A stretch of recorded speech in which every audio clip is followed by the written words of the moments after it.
Hi, I'm Karen Collins. I'm glad that you could join me for the second portion of my interview with Lynette Craft. Dr. Craft is assistant professor in the Department of Preventive Medicine at the Feinberg School of Medicine of Northwestern University.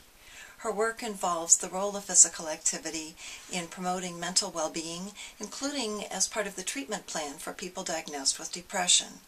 In this portion of our interview, she talks about what type and amount of physical activity it seems to take to make a difference.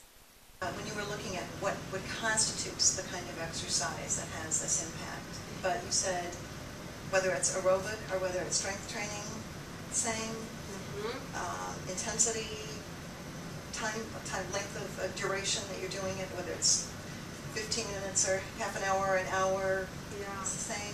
That's the really great and somewhat unbelievable thing about exercise, but there have been enough studies now that we know that that's the case, that pretty much any type of activity you want to do, if you go and do it, it will help and be effective. So we know that aerobic types of activities like walking, jogging, bicycling are as effective as strength training, which is really great because men, for example, oftentimes don't want to spend a lot of time on the treadmill, but they like and enjoy strength training.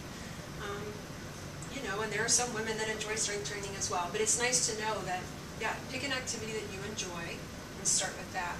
Likewise, I think in the general public, for health recommendations, we almost always hear this recommendation around 150 minutes of moderate to vigorous physical activity, and that's what we know is really great for physical health. As far as mental health benefits, we know that it doesn't have to be that much or that intense, especially when you first start. So we have studies showing that light intensity activity actually is a very effective antidepressant, and not necessarily better than more moderate or vigorous types of activities. We also know that, especially when people are starting an exercise program, if you can start with a lighter intensity, you're probably more likely to stick with it in the long term. So we did talk today about there have been some studies looking at a dose-response effect, or the idea that if you do larger amounts of exercise, you'll see even larger reductions in depression. And we do have a few studies that suggest that. So I usually recommend that folks start with an easy, comfortable pace for a duration that feels manageable, and then work their way up towards that public health dose of 150 minutes of moderate intensity activity. You should see benefits with your mood very quickly, even with a light intensity program, but if you can work your way up to the public health recommendation, you'll likely experience even larger reductions in depression, again, as well as those physical health benefits that we all are aware of from exercise. That's a very positive message. Yeah, and I think, starting out too intense or for too long or too many times per week can be overwhelming for a lot of individuals who have depression. So it's important to know it's okay to start slow and to work your way up and at a pace that's comfortable for you. Now, if the benefits, though, let's say someone starts and is only doing it because they've been doing 0 times a week, now they get 1 or maybe 2 times a week.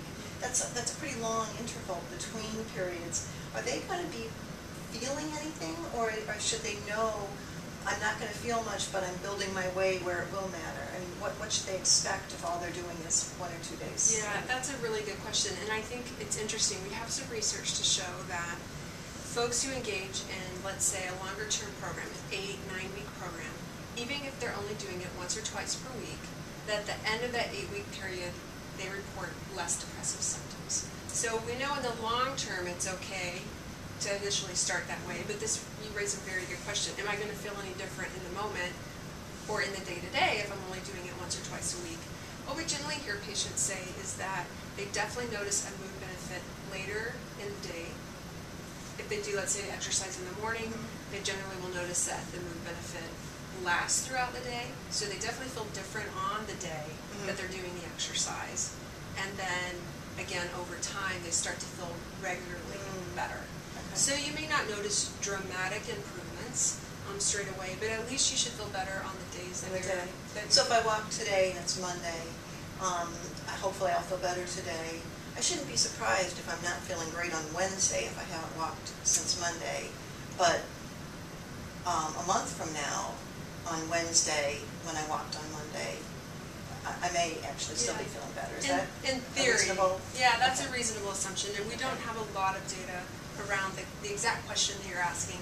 But I think anecdotally that's what I see with a lot of the folks that I work with, that they definitely feel better on the day they're exercising.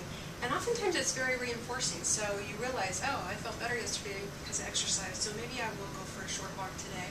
And I think the important thing to keep in mind is this doesn't have to be long, intense exercise, especially when you start. If you can get up and go for a 10-minute walk, and I know that's a challenge a lot of times, Absolutely. to find the time, to have the motivation, to just feel like doing it.